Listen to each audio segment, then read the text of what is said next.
In the 2023 World Cup, a 23-year-old New Zealander amassed 578 runs, broke Sachin Tendulkar's tournament records and became the adopted son of Indian cricket. Virat Kohli sought him out for photographs. Mumbai crowds chanted his name. But his own father insists that name is just a coincidence. His IPL franchise just listed him as a backup option, and a stadium light in Lahore nearly ended his career. Question: how did a Wellington boy with Indian parents become more famous in India than in New Zealand? And why does the world's richest cricket league now treat him like an afterthought? Rachin Ravindra was born in Wellington in 1999 to parents from Bengaluru. His father, Ravi Krishnamurthy, played club cricket in Bangalore before migrating to New Zealand and founding the Hutt Hawks Club. Every year, Rachin travelled back to India to play on subcontinent pitches, learning to read spin before most New Zealanders face their first turning delivery. That upbringing was not merely cultural preservation, it was, analytically speaking, the construction of a player designed to perform in India rather than for India. Then there is the name, Rachin. Ra from Rahul Dravid, Chin from Sachin Tendulkar. The story became global mythology during the 2023 World Cup, except his father later denied it, telling the print, "We didn't spend a lot of time discussing it. The name sounded good, was easy to spell and short." But Rachin himself had previously confirmed the portmanteau, and his grandfather, Balakrishna Adiga, stated plainly that the parents were big fans of the two legends. The contradiction is not trivial. It reveals a family negotiating between Indian devotional mythology and New Zealand cultural modesty.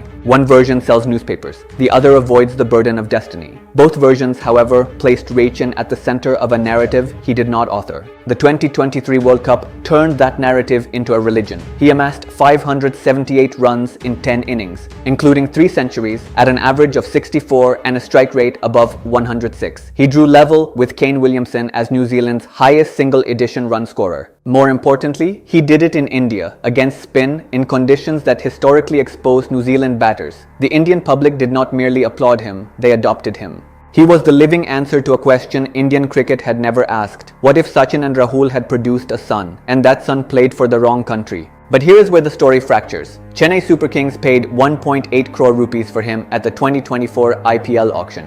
In his first 2 matches, he scored 37 off 15 and 46 off 20. The mythology seemed portable. Then the tournament continued and the T20 format ate him alive. He finished with 222 runs at an average of 22.2 and a strike rate of 160. In T20 cricket, that is not a slump, that is an exposure. The IPL does not care about your World Cup centuries. It cares about whether you can clear the ropes in the 14th over against Rashid Khan while also bowling 4 economical overs of left-arm spin. Ravindra could not provide both. CSK underutilized his bowling and his batting lacked the specific violence the format demands at the death. For IPL 2026, Kolkata Knight Riders acquired him, not as a marquee signing, as a backup option. That phrase is devastating in the context of his Indian fame. It means the franchise that now owns him does not view him as a starter. It views him as insurance against injury. Meanwhile, New Zealand gave him a central contract and asked him to carry their white ball spin bowling through a T20 World Cup cycle. The gap between national value and franchise value has never been wider. He is a World Cup deity and an IPL benchwarmer at the same time.